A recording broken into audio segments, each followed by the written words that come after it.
আমার বর্তমান গার্লফ্রেন্ডের নাম জাক্কারু পাট্টুকা। নামটা দেখে হয়তো অনেকটা অবাক হয়েছেন, অবাক হওয়ারই কথা। যার বাড়ি নেপচুন গ্রহে, তার নাম কি আর আমাদের দেশের মেয়েদের মতো আরিফা, জরিনা, রিদিতা, কমেলা হবে? কখনোই না। 1 মাস আগের কাহিনী। আমি বসে বসে ফেসবুকিং করছি, ঠিক তখনই আমার ফোনে নোটিফিকেশন আসলো, কিরিমিরি গার্লু সেন্ড ফ্রেন্ড রিকোয়েস্ট। আইডির নামটা দেখে পাক্কা 10 মিনিট হা করে মোবাইলের স্ক্রিনের দিকে তাকিয়েছিলাম। সেই 10 মিনিটে যে আমার মুখ দিয়ে লাখ লাখ কোটি কোটি মশা মাছি প্রবেশ করেছিল, সেদিকে আমার কোনো খেয়ালই ছিল না। পকিং শব্দে আমার গুড় কাটে। কিরিমিরি গার্লু আইডি থেকে মেসেজ আসলো। মেসেজ ওপেন করলাম, তাতে লেখা জাব্বার চুশিল মিরু চুচু সুশীলা পাউপুলা।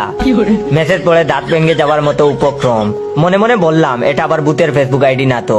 কি জানি। আমি ডুব গিলে বয়ে বয়ে রিপ্লাই দিলাম, আম্মা আপনি কেডায়, আমার কাছে কি চান? মেসেজটা দেখে সে আমাকে কিছু রাগের ইমোজি দিল। আম্মা বলতে দেখি সে রাগ করেছে, তার মানে হেটি আমাদের বাসা বুঝে। কিন্তু কে সে? মাথা ঘুরাচ্ছে আমার। আমি তখন রিপ্লাই দিলাম, হু আর ইউ? তখন সে বলল, জাব্বার চুশিল মিরাথা চু সুশীলা পাউপু। আমি তখন বললাম, আপাগো বাংলা কোন, আপনার ভাষা বুঝতে পারছি না। তখন মেয়েটি বলল, দয়া করিয়া রিকোয়েস্ট অ্যাকসেপ্ট করুন। আমি তখন বললাম, আপা বুঝলাম না, শুদ্ধ বাংলায় বলেন। তখন মেয়েটি বলল, পিকু দিচ্ছি পিকু পিকু। অনেক চিন্তা করলাম কি বলছে।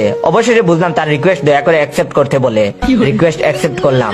সাথে সাথে আরেকটি মেসেজ। তখন মেয়েটি মেসেজ দিল, টাঙ্কু। আমি বললাম, হোয়াট টাঙ্কু?